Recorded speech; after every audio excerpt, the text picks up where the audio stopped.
Hey, good afternoon. This is Bill Bird. I'm the CMO at CGH Medical Center. Welcome to our Facebook Live conversation. Today I'm happy to have Dr. Preeti Joseph. Welcome. Thank you. Dr. Joseph is a neurologist here at CGH, and I'm looking forward to asking her some questions and hoping that, and knowing that you're going to get to know her better and have a better appreciation for the work that she does. Of course, we'll be answering your questions as they come in as well, and we'll be talking about COVID amongst other things. So, hey, without further ado, let's get this thing going. All right? All right. Okay, so question I ask all the folks who come on with me: Can you share with me what your experience has been like from like March 15th-ish, when this all kicked off, until now? Sure. So in the clinic, it's been quite a change. We've gone from welcoming guests and visitors, as many as someone wants to bring with them to clinic, to restricting visitors, trying to do as much social distancing and trying to make sure that as staff and patients, we all stay safe. So it's been a huge change. Lots of masks, lots of hand sanitizer, lots of cleaning, just really trying to keep everybody safe and healthy. Yeah, and in neurology, I guess all specialties can be this way, but you definitely would have a good bucket of patients who need someone to kind of help them along to get, Yeah, so it's, initially there was a lot of trouble trying to figure out if somebody could come by themselves, if somebody needed to guest. Of course, if you're having a lot of memory problems and you're coming to neurology clinic, you definitely need to bring somebody with you.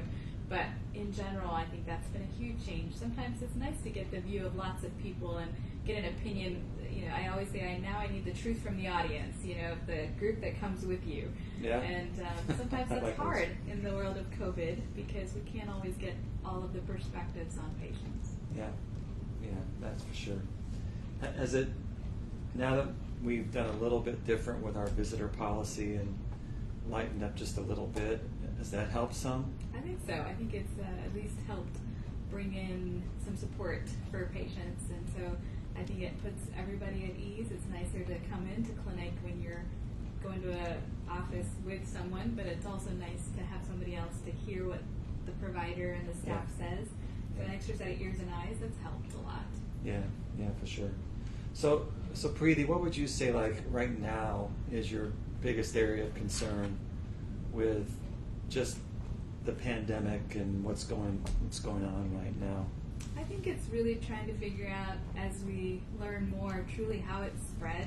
Some of the information from some scientific panels have come out saying it might be airborne, and so I think there's a lot of unknown still, and so I think that's the concern. It's just trying to continue to keep people safe and keep our staff safe and just make sure we're doing everything as we possibly can to protect all of us from becoming a patient of a COVID condition. Good. And you kind of mentioned this already, but just to kind of reiterate for the folks who are listening, so tell me a little bit more about what your office does to try to kind of help the flow be as safe as possible for patients. We try and limit people to the exam rooms. We try and avoid people congregating into the waiting area, and once you come into our exam rooms, every surface that anyone possibly touches is disinfected and cleaned, from chairs to the countertops to every piece of equipment is cleaned. And so there's a lot that goes on behind the scenes before someone is even brought back into an exam room. And then, of course, after someone leaves an exam room, and then a lot of the testing and scheduling, we try and do as much as possible in the exam room so that there's less time spent out in the waiting area around other people. So there's been quite a big change.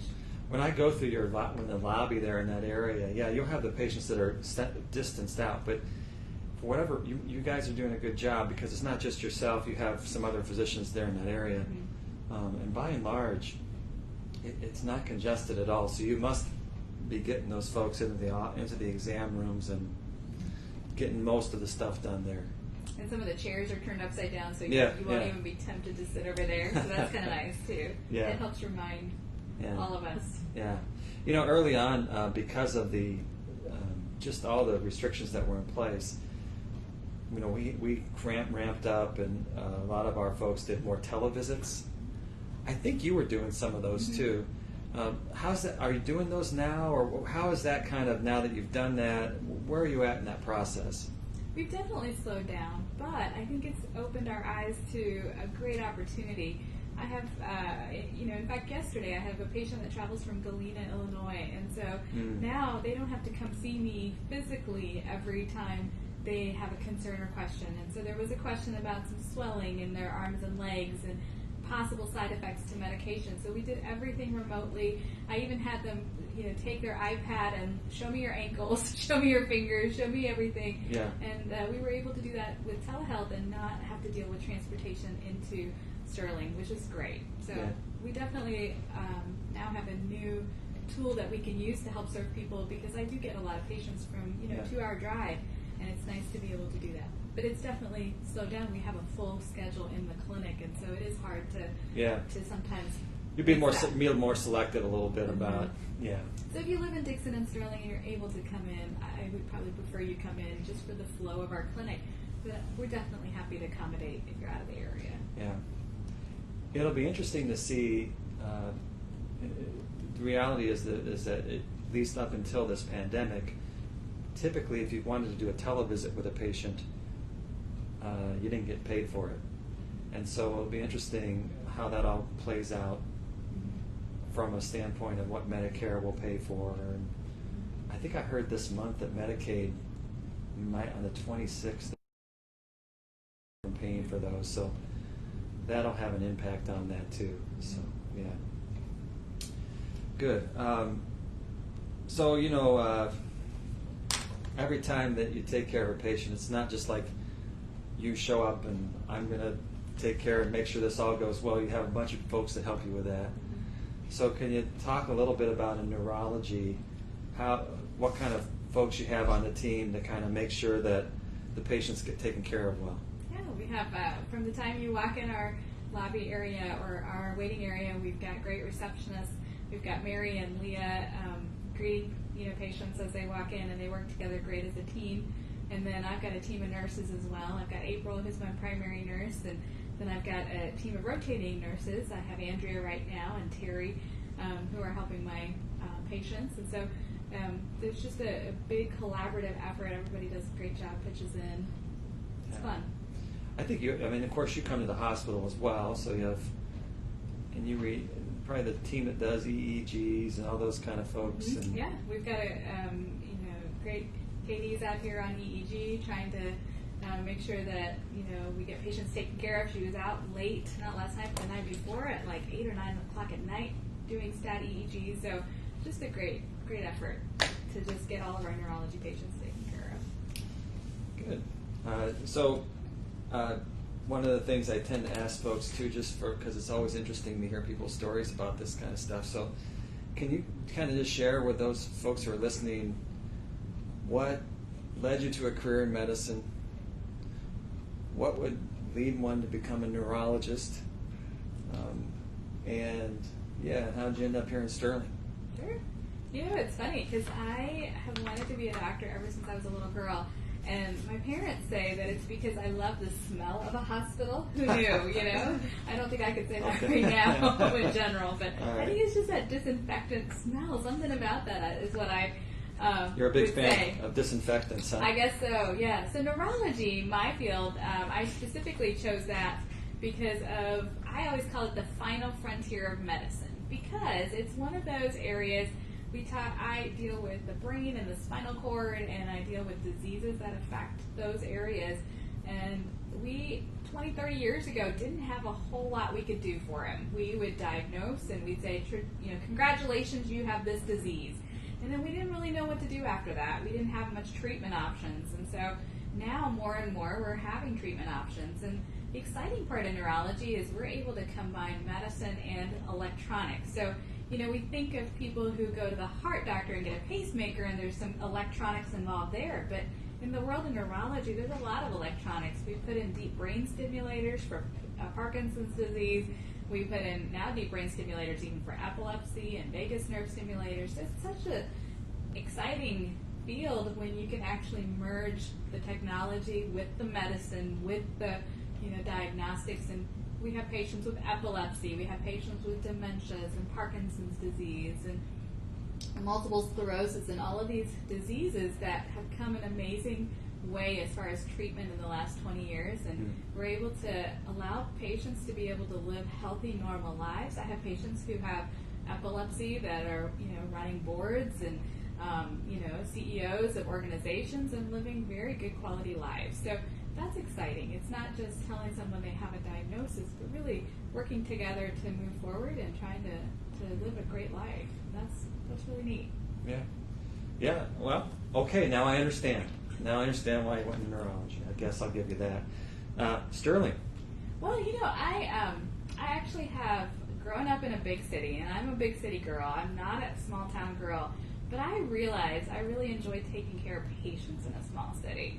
I worked in Iowa for 10 years, and then I decided, you know what, I've lost the small town. I need to go to a big city.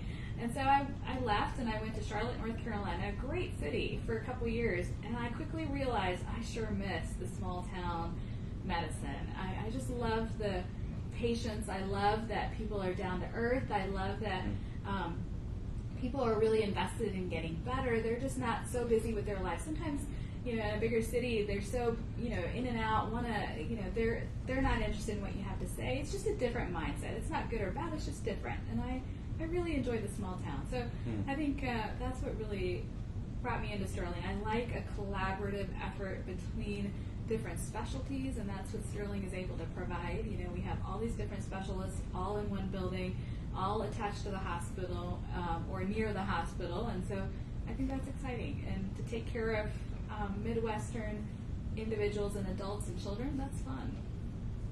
Yeah, that sounds good. I think that would echo my interest. Of course, I am a small town guy, so it's felt comfortable. From where I grew up, Sterling actually is a bigger city. So yeah, but I like that feel of folks who are, by and large, very appreciative, and it's nice. I was going to be a professional baseball player, by the way, instead of a physician growing up, and then it took me a long time. I was in a lot of denial that I wasn't really that good. But eventually I figured out that I was probably smarter than I was athletic, so that's when I transitioned into the medicine side of things. All right, so what would you say the most frustrating part of the work that you do? I think it's just dealing with insurance companies. I mean, I think I can say that from a day-to-day basis. I look at a patient and I say, I want this test. Then the insurance will say no. You didn't meet the check boxes that I have, the 3 or 4 things that I have on my checkbox.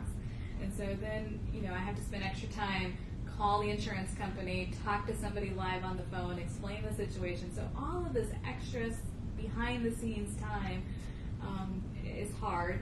A lot of the documentation time that we have to put in behind the scenes is really laborious and time-consuming. It takes away from spending time with patients. So all of those things are the hard part of my job. Yeah. Yep. And for those of you who just listen every once in a while, every one of our medical staff who's come on, same answer. Same answer. Pre-authorization, paperwork, documentation. It's great being a doc, but those things do tend to drag ourselves and our staff down. So as you have conversations with those around you, and you hear comments about medicine, that is definitely one of those things that we are supportive of anything that can be done to reduce that type of stuff, because it takes away from the time we get to spend with our patients. Yeah. Okay, so what's the most rewarding part of the work you do? I think it's just seeing people get better. It's kind of exciting when somebody comes in. I had a lady come in today who was just terrified that she might have Parkinson's or some other kind of disease, and I was able to feel like, nope, I think you have a cervical dystonia. This is a different condition. This is not Parkinson's. It's kind of rewarding when patients are like, okay, well, thank you for giving me an actual diagnosis, whether it's Parkinson's or whether it's something else. It's nice to, finally get in and for somebody to say, I think this is what you have. This is what we need to do to move forward. And that's exciting. It's fun to see people actually progress and get better. Some of my headache patients who come in and, they're struggling with headaches day in and day out, and they have a lot of things that need to be worked on. They're not sleeping well, they're not eating well, they're hardly drinking any water, they're drinking their 10 cups of coffee a day. And so, we kind of go through one by one and say, let's figure out how to, reach our goal, which is for you not to have pain. And so it's going to be hard, but it's kind of exciting at the end of it to see someone who really has taken the effort and initiative, and we've worked together, and they're better, and that's fun. Yeah, that makes a lot of sense. What else did I have here? Oh, I know. If I remember right, you have a couple areas that are maybe a little unique for a community neurologist that you do. Some areas of interest and stuff like that. You want to share that with the folks who are listening? Well, I see adults and kids, so I do take care of children, so that's, I think, probably more unique. I pretty much do all of the gadgets for neurology. So, if you have a baclofen pump, if you Could you want to kind of, what is that? A baclofen pump is kind of a device. It's like a reservoir pump, metal pump that's put in for somebody who has really a lot of tightness or spasticity, whether they've been in a car accident and their legs are real tight, or they have MS or any other condition. And so we actually poke the little pump and fill it with medication called baclofen, and then once that runs out, we have to poke it again and put some more medicine in there. So that's kind of interesting. We're able to provide that service here locally. We used to have to send patients to Peoria or to Rockford or Chicago area to do that. We can take care of that locally now. Any of the stimulators, so the vagus nerve stimulator, which is a device that's put in the neck for epilepsy. We have deep brain stimulators that are wired into the head for tremors and shakes and Parkinson's. And we're actually getting ready to launch a really exciting thing here at CGH hopefully by the end of this month, and definitely by next month, which is testing for memory issues here in town. So a lot of times you'll come in and see a physician, and then you'll have to be referred out of town, whether it be to Quad Cities or to Rockford, to get neurocognitive testing done. And so there's a new program called NeuroTracks that we're able to have when someone can come in and sit down at a computer, and it's got all of the data behind it and all of the reimbursement and all the stuff that goes along with it being official. And we're gonna launch that. So if someone's concerned that they have memory problems, or their doctor is concerned, then they can just refer them to our clinic. We'll have them sit down in a computer-based program that will help assess that. Will they have to see you, or they could just have the test? They could just have the test done. So that's kind of fun too. Okay, and then you'll interpret it. Is that kind of how that works? Mm-hmm. Okay. And then, of course, if somebody needs a consultation, then their provider can then refer them back in. Okay. So that's well, that is really nice. Mm-hmm. Because I don't know how often that someone will come and the family's concerned or the patient's concerned, and we don't know. And then it takes maybe 2-3 months to get into a neurology visit, and you can go ahead and send them for a test, and then get that taken care of, and then and it's actually a really great report system where you can kind of get a visual of where the memory looks like it is, and what goals could be achieved, and what can you do to actually try and help improve things. So that's kind of exciting. Can you use this test? I know I used something. I used to use like a trail making test for people, their cognitive abilities for driving readiness. Can this test be something that would be supplemental to whether someone would be able to make good decisions driving? I think so. I mean, I don't know if specifically they have a sub-segment test that could help with that. Okay. But at the moment, we were launching more for just memory issues, whether it be from a concussion or whether it be from dementia or whether it be those kinds of things. But I think it has the capability and capacity to be able to do different things. Yeah. Yeah, Dr. Joseph really does some really interesting stuff in terms of neurology for our community. So that's pretty cool, that even that new thing that you're going to be doing. So that's really nice. My goal has always been, and I've always felt this way. We should be able to provide everything that you should be able to get, anywhere else locally, and that's what we need to do. The community is all of our, friends and family, and so we need to take care of them. Yeah. I agree. So let me make sure I don't have anything that Dana sent me. Okay, so I did want to talk a little bit about. Oh, Dana just sent us something. Okay, it didn't show up. You didn't send it to the wrong person, did you? No. Okay. Oh, here it is. Here it is. All right. If this one, this is nice. Dr. Joseph is the reason I don't have to travel to Iowa City anymore. She's the best! Exclamation! Exclamation point! No emoji, but exclamation point. Glad to have good neural docs here. And person's name is Dave. So, hey, thanks, Dave. All right, appreciate that. So I want to talk a little bit about COVID and about the pandemic and kind of just some things about that. I just want to continue to reiterate to folks that it's still alive and well. I know here at the hospital, I think when I chatted with you last week, it seems like we were in like that low 80s range, and I think today we were at like 93.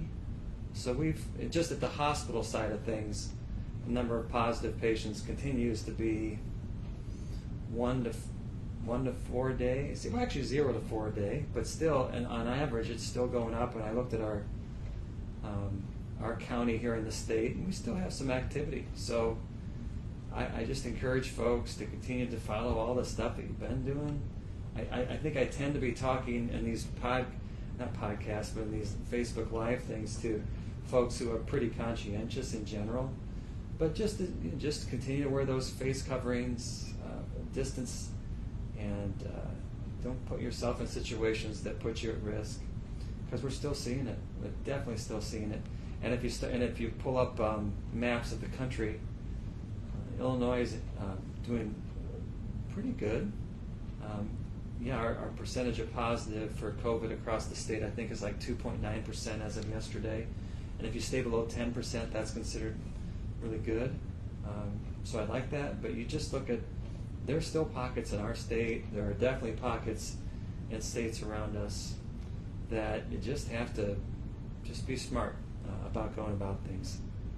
I don't know about you, Preeti, but it still tends to be folks who have people who are just at home and then they go to the store and they do the right things and they're pretty smart about it, tend not to be the folks who are ending up being positive. It tends not to be the folks who are coming to see their doctor, and that's what they're doing. It tends to be folks who are in bigger settings with not as much adherence to this kind of stuff.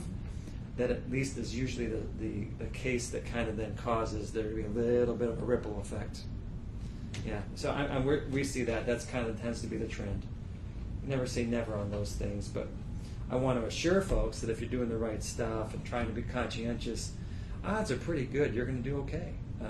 But boy, if you're around someone or you're someone who's not, we're still seeing it.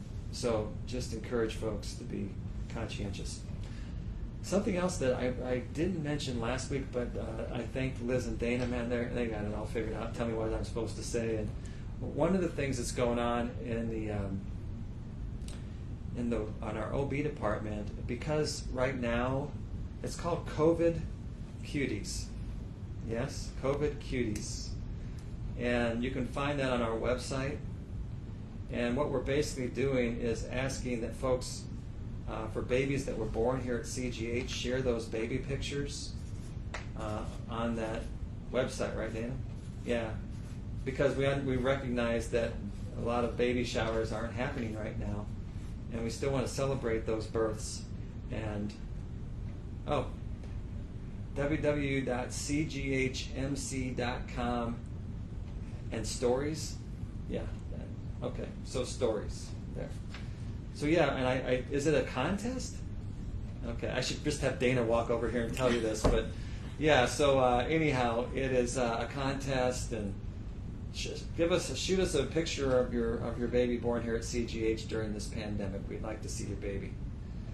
Okay, so that, and then I was talking with Dr. Joseph before this started, and she was mentioning the good work that the folks that are at the front doors do in terms of helping to keep the right visitors coming in and the wrong visitors staying out. So thank you. I know Deb Keyshaw and now the volunteers are really active in being a part of that, and I thank them. Gina Reitzel, who, by the way, just had a birthday recently. Happy birthday again, Gina.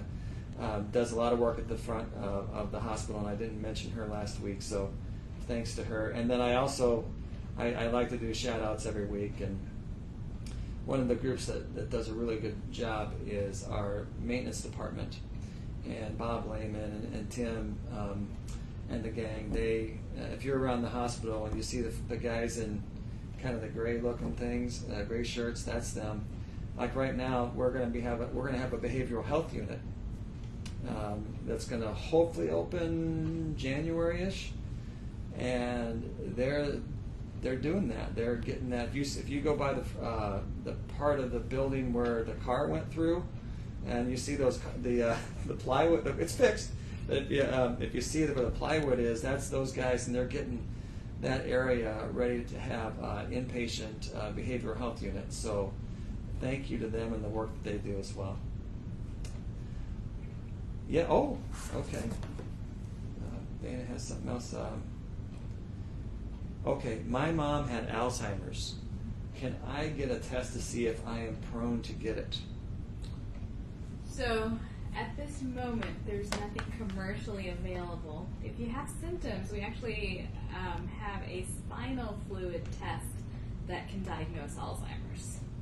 But there is not anything available commercially to screen at this point. I know they're doing a lot of research on it. There's also a radiographic study, like there's a PET CT that's out there, but that nobody in insurance will pay for. There used to be a large study several years ago that enrolled patients, but CSF, spinal fluid studies, I do have a marker for Alzheimer's, but you have to be symptomatic. Something's got to be going on enough for us to do that. Would you do that other test first, though, the one at your office where they take that? Oh, yeah. We would do the screening test. I mean, but that, like, if you specifically want to know if you're at risk for Alzheimer's, that I don't have that genetic test or anything at this point. Okay.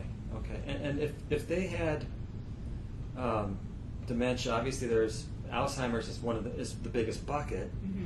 but does that spinal fluid test only diagnose Alzheimer's? Yes. Okay, Yes. so if they had like what's called Lewy body dementia, or it wouldn't do that. So okay. These are specific markers just for Alzheimer's. Okay. And so it'll tell you high probability, borderline probability, or no, this is not consistent with Alzheimer's. But, okay. So almost all of my younger adults, so if you're 60, 65 and younger and having dementia symptoms, I almost always will encourage people to get tested with spinal fluid. So we do quite a number of those. Okay.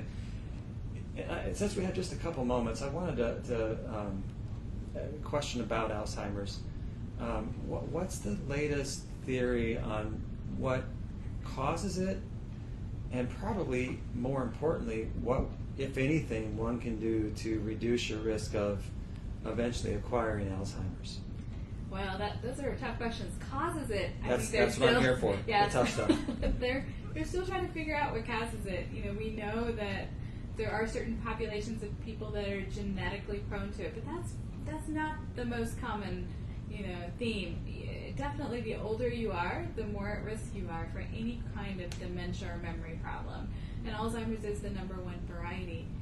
What we know right now as ways to prevent it is, number one, sleep. We've had more and more research that says if you don't get enough sleep, it's like your brain doesn't have time to shut down and clean up all the, quote, bad stuff in the brain, You kind of have to have I always tell people it's kind of like a machine. If you go to a factory and you run that machine at high blast for 24 hours a day, it's just going to wear out faster, and that's kind of our brain too. So it needs that time to shut down, power down, and get some rest. So I always encourage my patients, you need 7 to 8 hours of sleep minimum every single night to get that brain rested. So if you're at risk, all the more that sleep has to be a priority. Trying to make sure that you're eating regularly, you're not going long periods of time and stressing your body. If you go 12, 18 hours consistently, Of course, there are some diets out there that are encouraging that, but in general, it's better for your brain nutritionally to get a little bit of energy periodically. Making sure you're hydrating. If you're able to and don't have other health issues, 60 ounces of water a day, and getting the exercise. There have been large studies out there that show that people who are exercising regularly actually do better memory-wise, because you're, again, getting blood to those deepest crevices of the brain, where if you just sit there and not move, you don't exercise those parts of the brain. So potato chips can get in the way if you... And the Mediterranean diet is the other thing. So less processed foods, more of the natural foods has been shown to be beneficial. Okay, good. So it just basically sounds like eat healthy, sleep, try to stay in good shape. Sure, that's all easy. No problem. Nothing to it. It's all good. It's all good. Okay. And the other thing, since I just had a minute, I've been interested in some of these diseases like multiple sclerosis. We've had, I don't know if we've had more than any other areas. At one point there was some talk about that, but there's the treatment for that now and the theory of what causes that. Can you kind of talk a little bit about that to the folks who are listening? We used to actually clump everybody that had MS or multiple sclerosis together. We know there are many different varieties of MS. There's also a different variety of what's called a demyelinating condition, which is where the insulation around the nerve gets irritated, inflamed, attacked. There's a condition called neuromyelitis optica. So that, we've kind of figured out that instead of it all being one big disease, there are several other diseases in the midst of that. But MS care has gotten really interesting in the last probably 5 or 10 years. We have all kinds of, not just injections. We used to only be able to give patients injection medication to help.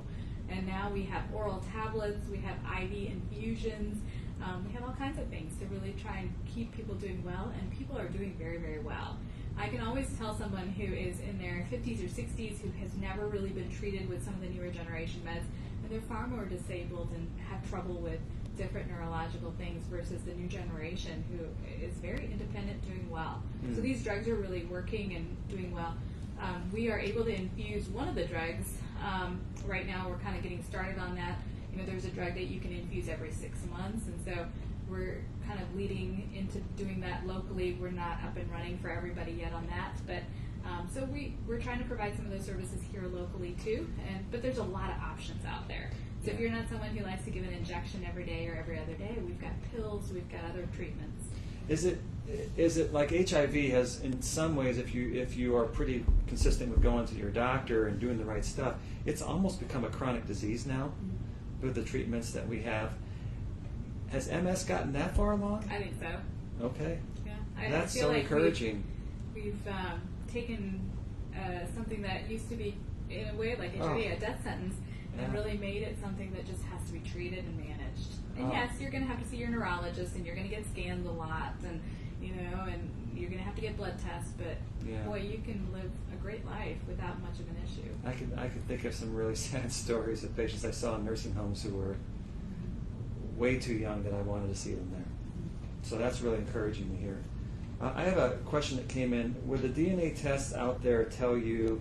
Would the DNA test out there tell you, like they said, 23andMe? If you had Alzheimer's? I think that's what they're alluding to, yeah. I don't think so. I think those are not, I don't think they're set up yet. And I think part of that is because a lot of it is still under investigational studies as to exactly what they're looking at. There are clear-cut markers. There are a few clear-cut markers that run in families. But I don't think it's commercially available that I'm aware of. Because, first of all, I think these are specialized labs that only get this.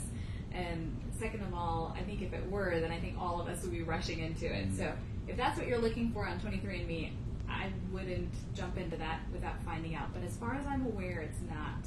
Okay. It's not that available for us to be able to do it, because then we do it here in the office too. Yeah. Okay, I got to ask one more, and then I'll leave you be. All right. Sure. So, a big bucket of patients that that are out there are people that have Parkinson's. What's the latest on the treatments for that, and has that evolved to the place where it's become more of a chronic disease, or is it still something that still slowly progressive. Unfortunately, that's kind of one of the areas, we keep getting lots of medicines on the market for Parkinson's, but still the old carbidopa-levodopa is my best medicine. Still your go-to kind and, of. at the end of the day, when nothing else works, that's what's going to work. So we've come a little ways in quality of life with the deep brain stimulator. I think that was FDA approved around 1997. It's provided some benefit. But as far as remarkable treatments right now, no. At this point, I still have a disease that's still going to get worse as time goes on, and we do everything possible to try and maintain quality of life so that it helps slow the process down. We know that if you become more debilitated and you sit more, you're more likely to have muscles that shrink, and you're more likely to fall. I mean, it just kind of is a domino effect. So we try super hard to get patients to try and continue to walk and live life and be independent as much as possible with the medicine, but there isn't anything that's dramatic right now on the market. There are a bunch of new meds that come out, but for specific parts of Parkinson's, but nothing that has really changed the course of that disease. So I'm really hopeful that that's going to be my next condition that sees a breakthrough in the next 5-10 years. Yeah. I hope we have a breakthrough in cloning, because I would like to clone Dr. Joseph and have. I think there's some people that wouldn't want to clone me. And have anyone who's been listening here can tell that she's a sharp cookie, and she's a really good communicator and does a really good job with her patients. So glad to have you here for the interview. Glad to have you here at CGH. And for those of you who are listening, I hope it was informative and you found it helpful. I'm trusting that you probably did. And we'll look forward to talking with you next week. Next week, I have Dr. Gerald Cundiff, who is one of our ophthalmologists, who's going to be talking with me next week. So until then, thank you for listening, and stay safe.